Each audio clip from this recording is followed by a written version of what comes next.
Assalomu alaykum. Efirda Aylanay dasturi. Uning bugungi sonini savol bilan boshlamoqchimiz. Aytingchi, qanday libos har doim yorqinligi, g'ayrioddiyligi bilan ajralib turgan? Bu savolga javob topish juda oson. Aynan yorqinligi va boshqalarga o'xshamasligi bilan e'tiborimizni tortuvchi bu albatta sahna liboslaridir. Sahna libosining Aylanayga qanday aloqasi borligini esa hozir bilib olasiz.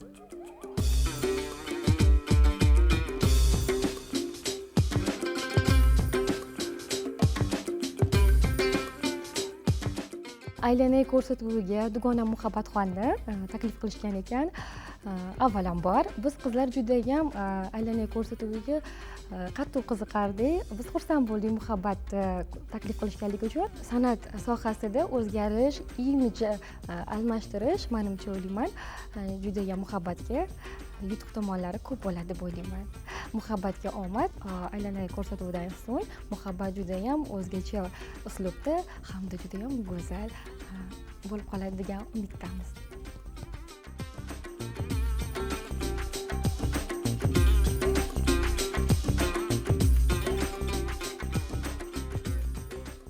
Qizim meni nazarimda o'zga olamda yashaydigan qizga o'xshaydi. Qanaqadir o'zini dunyoqarashi bor, ishiga, o'zini sohasiga, sahna kiyimlariga nisbatan qarashlari ham o'zgacha deb bilaman. Shu o'rinda yana aytmoqchimanki, biror bir ko'ngildagidek ish bo'lmasa, ozgina qaysarligi ham tutib qoladi qizimni. Balkim shu qaysarlik fazilati unga hayotda yana ham olg'a intilishga yordam beradi deb o'ylayman. O'zi yoshligidan tirishqoq edi. Intiluvchan qiz bo'lgan. Mana Aylanay ko'rsatuviga imijini o'zgartirishini albatta katta hayajon bilan men ham kutmoqdaman. Meni fikrimcha, imij o'zgarsa, yana ham boshqacha ko'rinishda bo'ladi deb o'ylayman.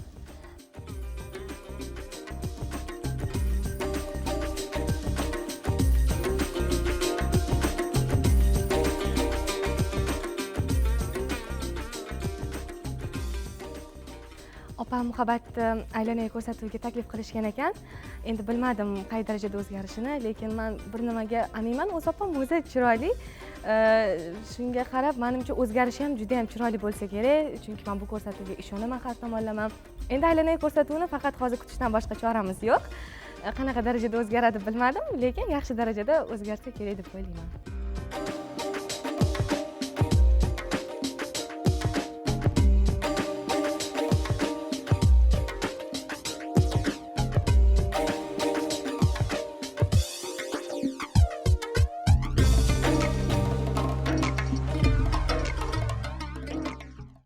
Ko'rsatuv homiysi Shadozi saloni.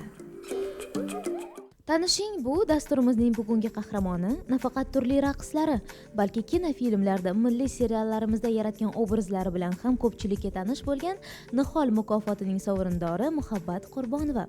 Dasturimizda xush ko'rdik. Assalomu alaykum. Rahmat, xushvaqt bo'ling. Anchadan buyon Yakkaxon konsertimni xalqimizga taqdim etish niyatida yurgan edim. Mana shu kunga yetibdiki, men juda ham xursandman, bu niyatim amalga oshmoqda. Hozir Yakkaxon konsertimga jiddiy tayyorgarlik ketyapti.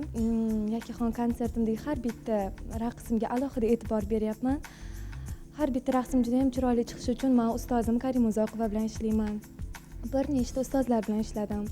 Viloyat Oqilova raqslardan, Mukarrama Turg'unboyeva ustozimiz raqslaridan, Zikoyev Timur Muradovich ustozimdan, Ranar Zikulovning ustozlari menga bir nechta haqiqiy raqsni, chiroyli bir qaralarni, yaxshi raqslar qo'yib berishdi. Maqsadim ham shu, haqiqiy o'zbek milliy raqs san'atini hozirda yanada obro'yini ko'tarish, yanada haqiqiy milliy raqs san'atini, qanaqa u san'at go'zal san'atligini muxlislarga, xalqimizga taqdim etish. Konsertimda raqslardan tashqari men har bitta raqsimga alohida liboslar tanlayapman. Har bitta libosimni rangiga, uni tikilishiga, uni dizayniga birgalikda biz mana ustozim, oyim, stilist dizaynerlar fikri bilan jamoajam bo'lib, birgalikda o'zimiz chizib, kostyumlar tiktiryapmiz. Har bitta raqsda bilasizmi, o'zini xarakteri bo'ladi. o'zini har bitta raqsimda man turli xil xarakterdagi raqslarni ijro etyapman. Har bitta raqsni xarakteriga qarab mato tanlanadi, rang tanlanadi, fason tanlanadi. Man xohlaymanki, mani liboslarim hech kimnikiga o'xshamaydigan, bitta chiroyli, shu o'rinda milliylik qolgan holda juda ham chiroyli, haqiqiy ustozlarimiz Mukarrama Turg'unboyeva kiygan kostyumlardan ham eng saralari mani konsertimda bo'ladi. Men xohlardimki, mani konsertimda men yoqtirgan ranglar bo'lishini juda ham xohlayman. Masalan, ko'k rang, feruza rang juda ham yaxshi ko'raman. Qora, oq, qizil ranglarni men juda ham yaxshi ko'raman. Har bitta rangga o'zining xarakteri bor. Mani konsertimda har bitta rangdan albatta har bitta rang ishtirok etadi kostyumimda. Men kundalik hayotga mosroq ranglarni tanlab men pardoz qilaman. Masalan, sahnada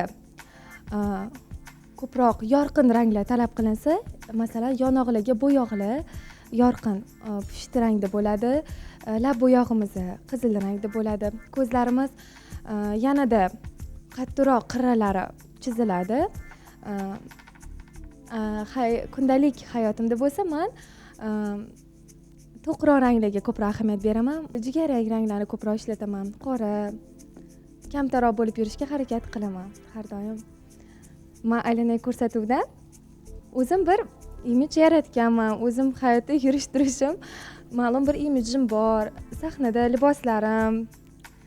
Lekin menimcha, menga aylanay konsertimda bir yangicha, chiroyli libos. Umuman boshqa liboslarimga o'xshamaydigan libos. Rang tomonlama ham kutyapman, bitta chiroyli libos kutyapman.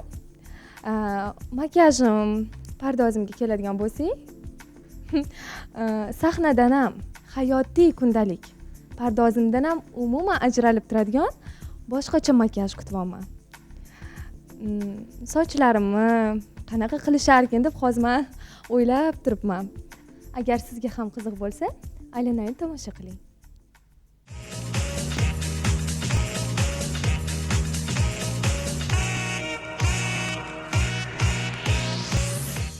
Biz Shadozi liboslar salonidamiz.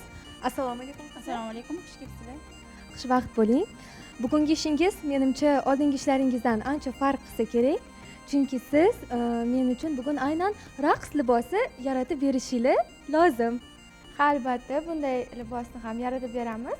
Marhamat, mana bu yerda bir necha eskizlar mavjud. Bularni professional dizayner Zilola Umarova tomonidan yaratilgan. Keling, unda ko'rib chiqamiz birma-bir. Mana bu libosimiz juda ham chiroyli libos ekan. Rangi, mana bu burmalari yangicha uslubda, g'ayrioddiy, juda ham chiroyli ko'ylak ekan. Bilasizmi, lekin mana shu yengillarini kaltaligi biroz biz raqqosalarga noqulayliklar tug'diradi. Chunki biz raqqosalar hamisha yengi uzun liboslar kiyamiz. Lekin bu libosni oqshom tantanalarida kiysa juda ham chiroyli yarashib turadi. U holda ikkinchi eskizimizga nima deysiz? Bu ikkinchi eskizimiz ham juda ham chiroyli libos ekan. Menimcha bu yerda pop-up elementlardan foydalansa kerak. Ha, albatta. Bilasizmi, menga mana shu yoqa juda ham yoqadi. Buni tikyoqa deyishadi adashmasam. Lekin bilasizmi, bu libosga agardaki raqqosa ko'zi bilan qaraganimda, lozima bo'lganda bu ko'ylakni raqslarda bemalol kiyib bitta chiroyli raqs ijro etsa bo'lardi. Nazarimda kenglarni kaltaligi ham biroz uzun bo'lganda pop-up, o'zim menga pop-up bezaklarda tikilgan liboslar menga juda ham yoqadi. Keyingi eskizimizga o'tamiz. Bunga nima deysiz? Shu libos menga juda yoqib turibdi. Menimcha mana shu libos raqs uchun juda ham qulay, chiroyli, rangi tomonlama feruza rangi menga yoqadigan rang. Menimcha mana shu libos raqs kostyumiga to'g'ri kelsa kerak. Agar shu eskizni tanlagan bo'lsangiz, qanday chiqishini ham ko'ra olasiz. Keling, unda o'lchamdan boshlaymiz.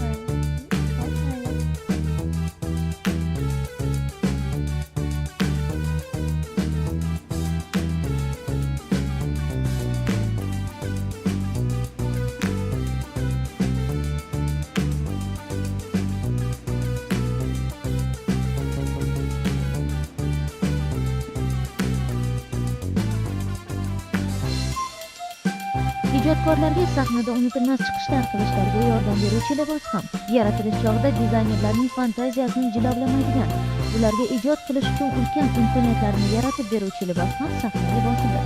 Sahnada raqqosa raqsni qoyilmaqom qilib ijro etib berishi, uning o'ylangan dasturni adashmay, xatolarga yo'l qo'ymay bajarishi bilan belgilanadi. Bunda ham sahna libosining o'rni katta. Sahna libosi raqqosaning umuman boshqa bir insonga, o'ylangan obrazga aylanishini ta'minlaydi. Raqqosaning o'z libosidan ko'ngli to'lsa, ko'ylakning sahnada qanday ko'rinishini, undagi har bir bezak, toshning chiroq nurlari ostida qanday yaltirashini bilsa, bu uning o'ziga bo'lgan ishonchi ortishiga va natijada raqs ham yuqori darajada ijro etilishiga yordam beradi. Bunda yana libosning qulay bo'lishi, sahnada raqqosaga noqulayliklar yaratmasligi ham juda muhim. Bugun biz muhabbatga ana shunday sahna libosi yaratib bermoqchimiz. Buning uchun sizimizga yarashuvchi ranglardan biri feruza rangdagi sholga hamda xuddi shu rangdagi bezaklarga boy dikyon matosidan foydalanishga qaror qildik. Aytish kerakki, ko'ylak boshqa raqqosalar sahna libosidan ko'p jihatlari bilan farq qiladi. Birinchidan, libosning tepa qismi raqs ko'ylaklari uchun nominaliy bichimda tikiladi. Ikkinchidan, ko'ylak yubkasi qavatlaridan biri zigzag holida keltiriladi. Va nihoyat uchinchidan, libosni bezashda rang-barang Swarovski toshlardan foydalaniladi. Doimgidek tayyor bo'lgan libosni dastur so'ngida ko'rishingiz mumkin.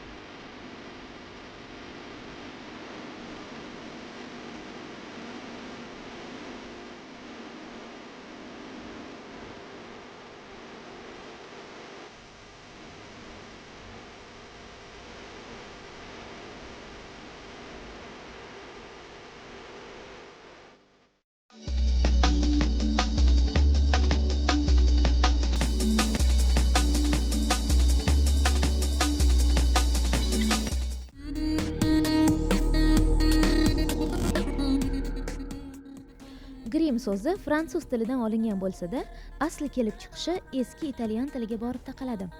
Ushbu so'z buni qarangki, ajinli degan ma'noni anglatar ekan. Grim bu ijrochi tashqi ko'rinishini yaratilayotgan obraz talablaridan kelib chiqqan holda o'zgartirish san'atidir. Ushbu maqsadga yetish uchun foydalaniladigan bo'yoqlar ham odatda grim deb ataladi. Grim bo'yoqlari quruq yoki yog'li, mayz yoki pasta holida, qattiq yo bo'lmasam suyuq bo'lishi mumkin. Suyuq grim odatda tananing katta qismi, masalan qo'llar yoki bo'yinni bo'yash kerak bo'lganda ishlatiladi. Pasta holdagi grim yog'li hamda quyuq bo'ladi. U quruq teriga yaxshi mos tushadi. U nam sponj yordamida surtilib, terida yo'g'on qatlamni hosil qiladi. Mayz ko'rinishdagi grimlar ham xuddi shunday. Ammo yagona farqi u darajada og'ir emasligi hamda namlantirish darajasi yuqoriroqligidadir. Shu boisdan ham mayz ko'rinishdagi grimning teriga yotishi osonroq bo'ladi va u yog'li teriga ko'proq mos tushadi. Qattiq grim bu kukun shaklidagi tenlar, yonoqlarga mo'ljallangan bo'yoq va upalar bo'lib, ular maxsus mo'yqalam yordamida surtiladi. Har qanday teriga mos keluvchi bunday grimning rangi to'g'ri tanlansa bas. Sahnada esa ranglar masalasi biroz chigallashgan bo'ladi. Chunki turlicha yoritish ranglarga har xil ta'sir ko'rsatadi. Agar sahna sariq chiroqlar bilan yoritilgan bo'lsa, grimdan yorqinroq, qizg'ishroq ranglar talab etiladi. Chunki sariq rangdagi yoritish sarg'ish ranglarni yutib yuboradi. Qizil rangdagi yoritish oqibatida esa yonoqlar va lablar yanada yorqin ko'rinadi. Makiyajdagi och qizil ranglar yutib yuboriladi. To'q ranglar esa aksincha yanada to'qroq ko'rinadi. Aytib o'tganimizdek, qahramonimizning sochlarini boshqacha bir usulda sintetik mato qo'shgan holda maydalab o'radigan bo'ldik. Ammo bu turmak faqat raqqosalarga mos tushadi deb o'ylamang. Agar siz yoshroq ko'rinishni istasangiz, anchadan buyon uzun sochlar haqida orzu qilayotgan bo'lsangiz, sochlaringizni kerakli uzunlikkacha o'stirishning iloji bo'lmayotgan bo'lsa, sochlarni har kuni turmaklashga vaqtingiz bo'lmasa, sochingizni bo'yoqlar bilan qiynamagan holda rangini o'zgartirmoqchi bo'lsangiz, shuningdek har kuni boshingizni yuvish jonga tekkan bo'lsa, u holda siz ham bemalol sochlaringizni maxsus usulda maydalab o'rdirishingiz mumkin. Buning uchun uzun yoki qalin sochlarning keragi yo'q. O'rtacha qalinlikdagi 3-4 cm uzunlikdagi sochlarning o'zi kifoya. Chunki sochlarni o'rayotganda maxsus sintetik mato soch asosiga mahkamlanadi hamda sochga qo'shib o'riladi. Bu o'ramlarning kutilgan qalinlik va uzunlikda bo'lishini ta'minlaydi. Bu turmak sizga qancha xizmat qila olishi sochlaringizning qay darajada tez o'sishiga bog'liq. Sochlar oyiga o'rtacha 1 santimetrga o'sadi. Demak, 3 yoki 6 oydan so'ng turmak dastlabki ko'rinishini yo'qotishi mumkin. Ammo o'ramlarga qo'shilgan matoning rangi sochingiz rangi bilan bir xil bo'lsa, o'sgan sochlar bilan o'rilganlari o'rtasidagi farq u darajada ko'zga tashlanmaydi va turmak sizni 3 yoki 6 oydan-da ko'proq xursand qila oladi. Biroq ko'pchilikda bu hol kuzatilmaydi, chunki maxsus mato qo'shgan holda maydalab o'rish sochlarga shikast yetkazmay, uning rangini o'zgartirish imkoniyatini beradi. Bunda mato siz istagan rangda bo'lsa bas. Bunday turmak sartaroshning mahoratiga qarab 4 soatdan 15 soatgacha bo'lgan vaqt ichida amalga oshiriladi. Sochlaringizni maydalab o'rdirganingizdan so'ng, boshingizdagi qo'shimcha matolar og'irligi bois mushaklar tortishib, boshingizga og'riq turishi mumkin. Ammo bu og'riqlar tezda o'tib ketadi. Bunday turmakdan so'ng sochlaringizni bemalol haftada bir yuvishingiz mumkin bo'ladi.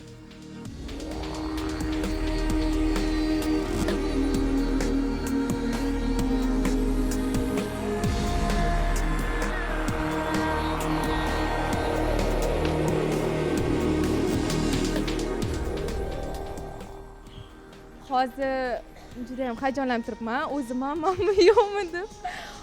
Qo'g'irchoqlarga o'xshab qolganman, to'g'risi aytsam. Juda ham xursandman. Lekin sahnaga endi xayolimga ham kelmagan bunaqa makiyaj qilish. Juda ham professional darajada. Boshida juda ham, lekin to'g'risini aytsam, qo'rqdim-da, qanaqa chiqarkin, hayajonlandim. Chunki har doimgi sahna pardozimdan bu ancha farqli. Sochlarim ham, lekin biz raqqosalar sahnada hech ham unaqa o'rmasdik. Bu ham juda ham yaxshi bitta yo'li, lekin yangicha imidji. Bizda sahnada raqqosalar har doim 6 ta soch pastdan o'rishadi. 6 ta bo'lishi kerak. Bu yerda hozirda adashmasam 12 ta soch bo'ldi. Juda ham chiroyli. Bu yerda ko'zim ham boshqacha bo'yalgan. E'tibor bergan bo'lsanglar, sahna chiqishlarimda ko'pincha ko'zimni tepaga bo'yayman va pastga bo'yayman. Kiprik ulamayman lekin. Bugun kipriklar ham ulandi. Men Irenaga o'z minnatdorchiligimni bildiraman. Ularga katta rahmat.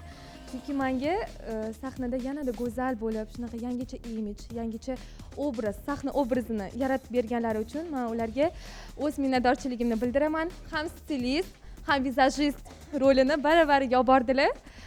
Sizga katta rahmat Irena. O'z minnatdorchiligimni bildiraman.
ko'rsatuv homiysi Shadozi saloni. dasturdagi ishtirokidan ruhlangan muhabbat tomoshabinlarga yaratilgan yangi obrazida raqs ijro etib berishga qaror qildi.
Bugungi kun meni juda ham esimda qolarli kun bo'ldi. O'zgacha bir taassurotli qoldirdi. Menga bir chiroyli, hech kimda yo'q bunaqa sahna obrazini, sahna libosini yaratib berganman. Yoshlar telekanali aylanay ko'rsatuviga men o'z minnatdorchiligimni bildiraman. Shuningdek, Shadozi saloniga, liboslar saloniga shu darajada sahna obrazi yaratib berganligi uchun katta rahmat. Agar biror borada muvaffaqiyatga erishmoqchi bo'lsangiz, men omadli insonman deb ayting. Chunki o'zining omadliligiga ishongan kishigina chindan ham omadli insondir va u albatta ko'zlagan maqsadlariga erisha oladi. Siz ham shunday kishilar sirasida bo'lishingizni tilab, xayrlashamiz. Yana aylanayda uchrashguncha omon bo'ling.